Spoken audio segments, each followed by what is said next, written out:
Hi hello friends, இது உங்கள் சிவம் media kitchen. இன்றைக்கி நம்ம என்ன பார்க்க போகிறோன்னா சில்லி சப்பாத்தி எப்படி செய்கிறதுன்னு பார்ப்போம். இதுக்கு தேவையான பொருள்லாம் ஃபஸ்ட்டு பார்த்துருவோம். உப்பு, மிளகாய்த்தூள், மஞ்சத்தூள், கரம் மசாலா, சோம்பு, பச்சை மிளகா, 1 கப் வெங்காயம், 1 கப் தக்காளி, இஞ்சி பூண்டு பேஸ்ட்டு. சப்பாத்தி நம்ம வேக வச்சு கட் பண்ணி வச்சுருக்கேன். நான் ஒரு 3 சப்பாத்தி கட் பண்ணி வச்சுருக்கோம். உங்களுக்கு தேவையான அளவு நீங்கள் சப்பாத்தி எடுத்துக்கோங்க. கருவேப்பிலை கொஞ்சம், அப்புறம் டொமேட்டோ கெச்சப். வாங்க நம்ம எப்படி செய்கிறதுன்னு பார்ப்போம். கடாயை அடுப்பில் வச்சுக்கோங்க. ஃபஸ்ட்டு அடுப்பை ஆன் பண்ணி கடாயை வச்சுட்டு இப்போ ஒரு 2 டேபிள் ஸ்பூன் எண்ணெய் ஊற்றிக்கங்க.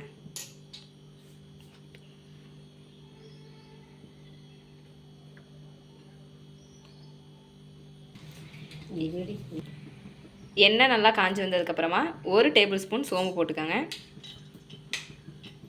சோம்பு நல்லா பொரிஞ்சு வரணும். எண்ணெய் நல்லா பொரிஞ்சு வந்ததுக்கப்புறமா கருவேப்பிலை ஒரு கை போட்டுக்கோங்க. அப்புறம் ஒரு 2 பச்சை மிளகா, நறுக்கி வச்ச பச்சை மிளகா போட்டு நல்லா மிக்ஸ் பண்ணிக்கோங்க. இப்போ நம்ம நறுக்கி வச்சுருக்க வெங்காயத்தை அதில் சேர்த்துக்கலாம். வெங்காயம் நல்லா லைட்டாக ப்ரௌனிஷ் ஆகிற வரைக்கும் நல்லா வதக்கிக்கோங்க. 1 டேபிள் ஸ்பூன் இஞ்சி பூண்டு பேஸ்ட்டு போட்டுக்கோங்க. வெங்காயம் சேர்த்ததுக்கப்புறம் இஞ்சி பூண்டு பேஸ்ட்டு போட்டுக்கோங்க. ஏன்னா அப்போ தான் வெங்காயம் கொஞ்சம் சீக்கிரம் நல்லா வதங்கும். இப்போ உங்களுக்கு தேவையான அளவு உப்பு சேர்த்துக்கோங்க. உப்பை ஆட் பண்ணிட்டு நல்லா மிக்ஸ் பண்ணிக்கோங்க. வெங்காயம் லைட் ப்ரௌனிஷ் ஆகிற வரைக்கும் வதக்கி எடுத்துக்கோங்க. இஞ்சி பூண்டு பேஸ்ட்டோட பச்சை வாசனை போகிற வரைக்கும் நல்லா மிக்ஸ் பண்ணிக்கோங்க. இப்போ நம்ம நறுக்கி வச்சுருக்க தக்காளியை சேர்த்துக்கோங்க. சேர்த்து அதையும் நல்லா மிக்ஸ் பண்ணிக்கோங்க. வெங்காயம் தக்காளி நல்லா வதக்கி வந்ததுக்கப்புறமா இப்போ நம்ம மசாலாலாம் சேர்த்துக்குவோம்.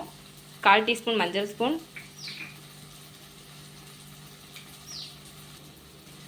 1 டீஸ்பூன் மிளகாத்தூள், 1/2 டீஸ்பூன் கரம் மசாலா சேர்த்து நல்லா மிக்ஸ் பண்ணிக்கோங்க. மசாலாலாம் சேர்த்து நல்லா கிண்டி விட்டதுக்கப்புறமா 1 டேபிள் ஸ்பூன் டொமேட்டோ கெச்சப் சேர்த்துக்கோங்க. ஒரு சில பேருக்கு டொமேட்டோ கெச்சப் ஓகே, தக்காளி சேர்த்துருக்கறதுனால ஒரு சில பேருக்கு வேண்டாம்னு நினைப்பீங்க. வேணுங்கிறவங்க 1 டீஸ்பூன் சேர்த்துக்கலாம். சேர்த்து நல்லா மிக்ஸ் பண்ணிக்கோங்க. அடுப்பை இப்போ கொஞ்சம் லைட்டாக சிம்மில் வச்சுட்டு இப்போ நம்ம நறுக்கி வச்சுருக்க சப்பாத்தியை அதில் சேர்த்துக்குவோம்.